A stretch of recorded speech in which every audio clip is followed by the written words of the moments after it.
Hello and welcome to SKB shorts. Kolkata night Riders వాళ్ళు ఏం చేశారు ఈ ఆప్షన్లో అనేది మాట్లాడదాం. కోల్కతా నైట్ రైడర్స్ అనగానే మిచెల్ స్టార్కి తక్కువ 25 కోట్లు ఎందుకు ఇచ్చారబ్బా అని చెప్పేసి మాట్లాడుతూ ఉన్నారు. ఆల్ ఎగ్స్ ఇన్ వన్ బాస్కెటా, మొత్తం అంతా డబ్బులంతా ఒకే ప్లేయర్ మీద పెట్టారా, ఇది అసలు సరైన టాక్టికా అనేది ఒక ప్రశ్న అయితే, నిజంగా స్టార్కి అంత ఇవ్వాల్సిన అవసరం ఉందా అనేది ఇంకొక ప్రశ్న. ఈ రెండు ప్రశ్నలకి సమాధానమే వాళ్ళ ఆప్షన్ అనాలిసిస్. ఎందుకు అంటే కనుక ఫస్ట్ పాయింట్ స్టార్కి అంత పెట్టాల్సిన అవసరం ఏముంది అనేది ఫస్ట్ క్వశ్చన్, వ్యాలిడ్ క్వశ్చన్. ఎందుకంటే తను ఎప్పుడు ఆడాడు లాస్ట్ టైం ఐపీఎల్, ఎప్పుడు ఆడాడు వాడికి గుర్తులేదు, ఒక జనరేషన్ ముందు ఆడాడు. సో మళ్ళీ వస్తున్నాడు అవైలబిలిటీకి, మెయిన్ ఆప్షన్లో లేడు. ఈ మినీ ఆప్షన్లో వచ్చే స్ట్రాటజీ ఏంటంటే, మినీ ఆప్షన్లో వాళ్ళు డిమాండ్లో ఉంటారు, మెయిన్ ఆప్షన్ మెగా ఆప్షన్కి వచ్చేసరికి థింగ్స్ ఆర్ డిఫరెంట్ అని చెప్పేసి అక్కడ ఈక్వేషన్ డిఫరెంట్గా ఉంటుంది. వచ్చాడు, వరల్డ్ కప్ గెలిచాడు, యాషెస్ గీషెస్ అన్నీ అయిపోయినాయి, కమాన్ ఐపీఎల్కి వచ్చేసా అని చెప్పేసి ఈస్ ఫ్లెక్సింగ్ హిస్ మసిల్స్. తనకి పెట్టాల్సిన అవసరం ఏంటి అనేది ఇక్కడ ఇందులో సబ్ పార్ట్. పెట్టాల్సిన అవసరం ఏంటి అంటే కనుక, కోల్కతా నైట్ రైడర్స్ దగ్గర జెన్యున్ ఫాస్ట్ బౌలర్ లేడు. ఆ జెన్యున్ ఫాస్ట్ బౌలర్ వాళ్ళకి అవసరం. అలాంటి ఫాస్ట్ బౌలర్ వాళ్ళు ఎవరి కోసం వెళ్ళారు అనేది చూసుకుంటే కనుక, they actually went all out for Mitchell star.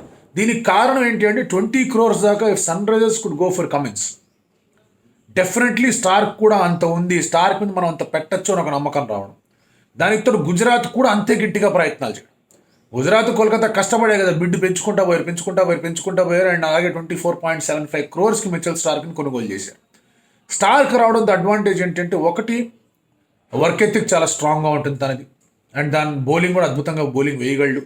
And across all formats is a terrific bowler. తన పర్ఫార్మెన్స్ గురించి, తన కెపాసిటీ గురించి, తన పొటెన్షియల్ గురించి ఎటువంటి డౌటు లేదు.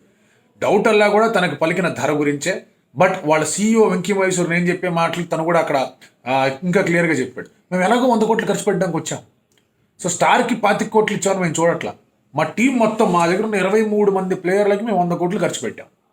మేము చూసే కాస్ట్ బెనిఫిట్లు కానీ లేకపోతే బ్యాలెన్స్ షీట్ కానీ is on that 100 crores. Individually మేము చూడం. అండ్ ఒక పేరు కోసం ఇండివిజువల్గా వెళ్తున్నాము అంటే కనుక definitely it is a well thought out process అని చెప్పాడు. ఇంకోటి గంభీర్ నవ్వాడు బాస్ స్టార్క్ని కొన్నప్పుడు. గంభీర్ నవ్వాడు అంటే కనుక గంభీర్కి నచ్చింది, చాలా బాగా నచ్చింది, జరిగిందని అర్థం. ఇప్పుడు సెకండ్ పాయింట్ ఏంటంటే, మొత్తం స్టార్కే పెట్టారా? ఇక్కడ చాలా చాలా ఇంట్రెస్టింగ్గా ఇంపార్టెంట్గా వీళ్ళ గురించి మాట్లాడాలి. దానికి కారణం ఏంటి అంటే, they have been very smart. Starc కోసం ఆల్అవుట్ వెళ్ళారు, మిగతా చోట్ల చాలా స్మార్ట్గా కొనుక్కొని వచ్చారు. ఎంత స్మార్ట్గా వీళ్ళు ఆడారంటే కనుక, స్టార్కి బ్యాకప్గా అట్కిన్సన్ తెచ్చుకున్నారు. శ్రేయస్ అయ్యర్కి, నితీష్ రాణాకి, ఎవరైనా ఇండియన్ బ్యాట్స్మెన్కి ఏదైనా ఇంజరీ అయింది అంటే కనుక మనీష్ పాండేని తెచ్చుకున్నారు. ఫస్ట్ టైంలో తను వెళ్ళలేదు, ఆ తర్వాత మనీష్ పాండేని కొని తెచ్చుకున్నారు. ఆ తర్వాత they got in one more mystery స్పిన్నర్ని తెచ్చుకొని కూర్చోబెట్టుకున్నారు. ఆ తర్వాత రమన్దీప్ సింగ్, ఒక ఇండియన్ ఆల్రౌండర్ ఎక్కడన్నా అవసరం పడతాడేమో అని చెప్పేసి తనని తెచ్చి కూర్చోబెట్టుకున్నారు. కేఎస్ భరత్, వాళ్ళకు ఇండియన్ కీపర్ కావాలి, ఫస్ట్ కేఎస్ భరత్ రాగానే ఎత్తుపోయారు. కేఎస్ భరత్ తనని ఎత్తుపోయి కూర్చున్నారు. చేతన్ సాకరియా మ్యాన్ 50 లక్షలు చేతన్ సాకర్యాని తీసుకెళ్ళిపోయారు. అండ్ వీళ్ళు మిచెల్ స్టార్కి పెట్టిన అమౌంట్ పక్కన పెడితే మిగతావన్నీ ఎంత తక్కువ అమౌంట్లో తీసుకున్నారో ఆలోచించుకోండి. This is a phenomenal level of auctioning from KKR performance అనేది. ఎందుకంటే వాళ్ళ దగ్గర గుర్బాజ్ ఉన్నాడు, so they needed an Indian keeper, లేదంటే కనుక ఇష్యూస్ అవుతాయి ఒకవేళ 4 foreigners రూలే అప్లై చేయాలి అంటే. సో దానికోసం ఏం చేశారు, ఓకే ఫైన్, ఇండియన్ కీపర్ వచ్చారంటే that guy can also open the batting. So తను వెంకటేశ్వర్ ఓపెన్ చేయొచ్చు, లేదంటే వెంకటేశ్వర్ గుర్బాజ్ ఓపెన్ చేస్తే, డిపెండింగ్ ఆన్ ద సిచ్యువేషన్ మీకు చాలా ఆప్షన్స్ కనిపిస్తుంది. లేదా తను జేసన్ రాయ్ కూడా ఓపెన్ చేయొచ్చు. ఒక ఇండియన్ కీపర్ అంటే ఆ ఆప్షన్ కూడా వాళ్ళకి కనిపిస్తుంది.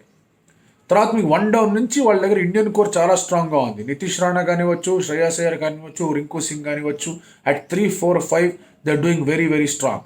దానితో వెంకటేశ్వర్ కూడా జాయిన్ అంటే 3, 4, 5, 6 అవుతుంది. Venkateshwar definitely play little up the order. So 3, 4, 5, 6 వాళ్ళ దగ్గర ఇండియన్ కోరే ఉంది. అండ్ అందరికందరూ స్ట్రాంగ్ ప్లేయర్స్, అందరికందరూ are proven players. Jason Roy చేత ఓపెన్ చేయించు, లేదా గురుబాజ్ చేత ఓపెన్ చేయించి వీళ్ళందరినీ ఆడించవచ్చు. మధ్యలో you can use Andhra Russell also, ఒకవేళ కనుక వికెట్ లేట్గా పడిందండి. In fact Rinku Singh coming down the order, Andhra Russell కొంచెం ముందు పంపించినా కూడా ఆశ్చర్యపోయి సార్ వాళ్ళ టాక్టిక్స్లో. శ్రేయస్ అయ్యర్ ఫుల్లీ అవైలబుల్గా ఉండడం చాలా మంచిది, ఎస్పెషలీ ఆ ట్రాక్ మీద, బికాస్ ఆ ట్రాక్ మీద గుడ్ ప్లేయర్స్ ఆఫ్ స్పిన్ అవసరం. And Shreyas Iyer is one of the best players of spin currently.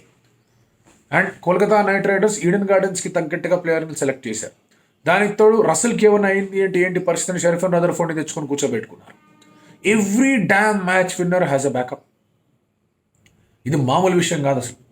They have let gone off Umesh Yadav, ఎందుకంటే తన దగ్గర నుంచి సపోర్ట్ రాదనుకున్నారు. They have let gone off Shardul Thakur, ఎందుకంటే ఇంపాక్ట్ ప్లేయర్ వల్ల తన వల్ల బెనిఫిట్ లేదు, 10 కోట్లు ఇవ్వదలుచుకోలేదు. 10 కోట్లు అనవసరంగా పెట్టామనుకున్నారు. ముందే దే లాస్ట్ లాకీ ఫర్గ్యూసన్, తర్వాత అంతకుముందే లాస్ట్ శుభ్మన్ గిల్, ఇవన్నీ జరిగిపోయాయి. బట్ ఎప్పుడైతే వాళ్ళ టీం రివ్యాంప్ గురించి మాట్లాడుకుంటూ వచ్చారో they focused on backup and at the same time they focused on Indian talent. Indian cohort of KKR చూస్తే కనుక మైండ్ బ్లోయింగ్ కోహార్ట్ అది. భరత్, వెంకటేష్ అయ్యర్, శ్రేయాస్ అయ్యర్, రింకు సింగ్, నితీష్ రాణా, ఆ తర్వాత మీకు రమన్దీప్ సింగ్, చేతన్ సాకర్యా, హర్షిత్ రాణా, వైభవ్ అరోరా, ఏంటి అసలు ఈ బ్యాకప్, వరుణ్ చక్రవర్తి, సుయాష్ శర్మ, ఇంకా లెక్క పెట్టుకుంటేనే వెళ్ళొచ్చు. ఇంకా 2-3 ప్లేయర్ మర్చిపోతాం కూడా కొన్నిసార్లు అనుకూలు వీళ్ళందరూ పెట్టుకుంటే. ఈ రీతిలో అంత స్ట్రాంగ్ ఇండియన్ టీంని వాళ్ళు పెట్టుకోగలిగారు, వాళ్ళు సమకూర్చుకోగలిగారు అంటే కనుక 100% దీంట్లో చంద్రకాంత్ పండిత్ ఒక ఎఫర్ట్ ఉంది. అది లాస్ట్ ఇయర్ నుంచి కనిపిస్తుంది దట్ ఇండియన్ డొమెస్టిక్ ప్లేయర్స్ రావాలి అని. అండ్ ఈసారి గంభీర్ స్టైల్ మార్క్ అనేది కూడా కనిపించింది, ఎస్పెషలీ షర్ఫెన్ రుదర్ఫోర్డ్ రావడంలో, మనీష్ పాండే రావడంలో. ఎందుకంటే Manish Pandey is an Indian backup that is required in any team.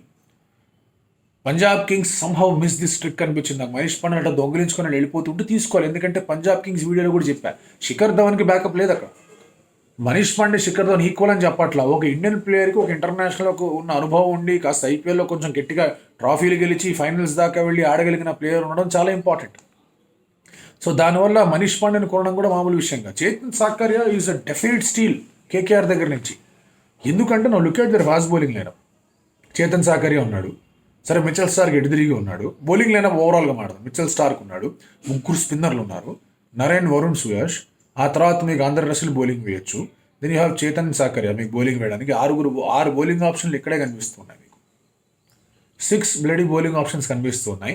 Ramandeep bowling వేయగలడు. అవసరమైతే కనుక మీకు నితీష్ రాణా చేత బౌలింగ్ వేసిన సందర్భాల్లోనే ఆల్దో అతను కొన్ని యశస్వి జైస్వాల్ బాగా శ్రద్ధ కొట్టాడు అతను last season, he can bowl. Venkatesh Iyer చేత బౌలింగ్ వేయించట్లేదు, బట్ గంభీర్ అండ్ పండిత్ కూర్చోబెట్టి వెంకటేష్ అయ్యర్ని డ్రిల్ చేసి మరి బౌలింగ్ వేయించాలి. హార్దిక్ పాండ్యాకి రీప్లేస్మెంట్గా ఫస్ట్ థాట్ వచ్చేది వెంకటేష్ అయ్యర్ గురించి. And Venkatesh Iyer claim to fame was is an opening batter, బాగా గట్టిగా ఆడగలడు అండ్ బౌలింగ్ కూడా ప్రొవైడ్ చేయగలడు. లాస్ట్ టైం మిడిల్ ఆర్డర్లో వచ్చి సెంచరీ కూడా కొట్టాడు. ఒకనొక బ్రీఫ్ స్పేస్ వరకు తన దగ్గర ఆరెంజ్ క్యాప్ కూడా ఉంది. So they will have to do this. వీళ్ళ టాక్టిక్స్, స్ట్రాటజీ, వర్కింగ్ గురించి మనం మార్చ్లో మాట్లాడదాం. బట్ ప్రస్తుతానికైతే at the auction Venky Mysore, Gautam Gambhir and the entire think tank they have done brilliantly well. అద్భుతమైన రీతిలో చేశారు వాళ్ళు. And they look like strong contenders for the play off spot. They look very strong. నా దృష్టిలో అయితే కనుక మీరు వైభవ్ రారాని తీసుకోండి, హర్షిత్ రాణాని తీసుకోండి, చేతన్ సాకర్యాని తీసుకోండి, ఇంత మంచి యంగ్ ఫాస్ట్ బౌలింగ్ యూనిట్ ఉంది వాళ్ళ దగ్గర. అండ్ మిచెల్ స్టార్క్ లాంటి ఒక పేస్ బౌలర్ కూడా ఉన్నాడు. And they completely rely on spin. ఆ 3 స్పిన్నర్లు ఇన్ఫాక్ట్ చాలా అద్భుతమైన రీతిలో పర్ఫామ్ చేస్తూనే ఉన్నారు. రసల్ కూడా ఒక 1 or 2 overs వేయగలడు. ఇన్ఫాక్ట్ తన డెత్ బౌలింగ్ కూడా వేసిన సందర్భాలు ఉన్నాయి. They have lot of options, lot of Indian players ఉన్నారు. ఒకవేళ ఎవరైనా కూడా కొంచెం అటు ఇటుగా ఉన్నారంటే వాళ్ళకి బ్యాకప్గా కూడా రెడీగా ఉన్నారు. ఫారినర్స్ అటు ఇటు అంటే వాళ్ళకి బ్యాకప్గా రెడీగా ఉన్నారు. ఇవా 1 more మిస్టరీ స్పిన్నర్ ఒకవేళ నరేన్కి ఏమన్నా అయింది అంటే ముజీబ్ రూపంలో. సో ఇంత అద్భుతంగా ఆక్షన్ జరగడం అనేది చాలా అరుదుగా జరుగుతూ ఉంటుంది అన్ని టీమ్స్కి కూడా. And KKR especially after that mega auction కానీ లాస్ట్ ఇయర్ ఆప్షన్ కానీ దే లుక్ ఏంటబ్బా ఇది అని. Last year of course they wanted all-rounders, but impact player rule అనేది వాళ్ళకి గట్టిగా కొట్టేసింది వాళ్ళకి. బట్ ఈసారి మాత్రం they again got back to phase of 2011 to 2014 మధ్యలో how they handle the team. ఆ టీంకి ఈ టీంకి సిమిలారిటీస్ ఉన్నాయి. అక్కడ కూడా ఇండియన్ కోఆర్ట్ చాలా స్ట్రాంగ్గా ఉంది. There was a strong Indian sense మన ప్లేయర్స్ ఉన్నారు అక్కడ. ఇక్కడ కూడా స్ట్రాంగ్ ఇండియన్ ప్లేయర్స్ తయారవుతున్నారు. And Shreyas Iyer fully being available and తన లీడర్షిప్, నితీష్ రాణా డిప్యూటీగా ఉన్నాడు, శ్రేయాస్ అయ్యర్ క్యాప్టెన్ అని చెప్పేసి అనౌన్స్ చేశారు. సో అది ఉండడం కూడా చాలా గట్టి హెల్ప్ అవుతుంది. And they play their conditions really well. Spinning conditions మీద Iyer is a very very good player ఇందాక చెప్పినట్టుగానే, Rinku is a very good player ఇందాక అన్నట్టుగానే, భరత్ కూడా స్పిన్ బాగా ఆడతాడు. భరత్ స్లాగ్ షిప్ బాగా ఎక్కువగా ఆడుతుంటే కానీ Bharat is also very good player of spin. And తన ఆంధ్ర ప్రీమియర్ లీగ్లో కానీ లేకపోతే ఆంధ్ర తరఫున ఆడిన డొమెస్టిక్ మ్యాచెస్లో కానీ prefers batting at the top. And ఒక కీపర్ ఓపెన్ చేయడం అనేది బాగా హెల్ప్ అవుతుంది. సో ఫారెన్ ఆప్షన్స్ చూసుకోండి మీరు, జేసన్ రాయ్ కానివ్వండి, తర్వాత మీకు గుర్బాజ్ కానివ్వండి, ఆ తర్వాత రసల్ హిమ్సెల్ఫ్ కానివ్వచ్చు, షర్ఫెన్ రుదర్ఫోర్డ్ కానివ్వచ్చు, Sunil Narine, Mitchell Starc, Gus Atkinson, ఏంటిది అసలు. అండ్ ఈ టీం కనుక గెలవలేదు అంటే ఆర్ ఈ టీం కనుక ప్లే ఆఫ్స్కి రాలేదు అంటే కనుక డెఫినెట్లీ వాళ్ళ టీం మేనేజ్మెంట్ వాతావరణం సరిగా లేదని. అండ్ అలాంటి వాతావరణం ఉండదు. And in fact it is a very healthy atmosphere when Gambhir is around.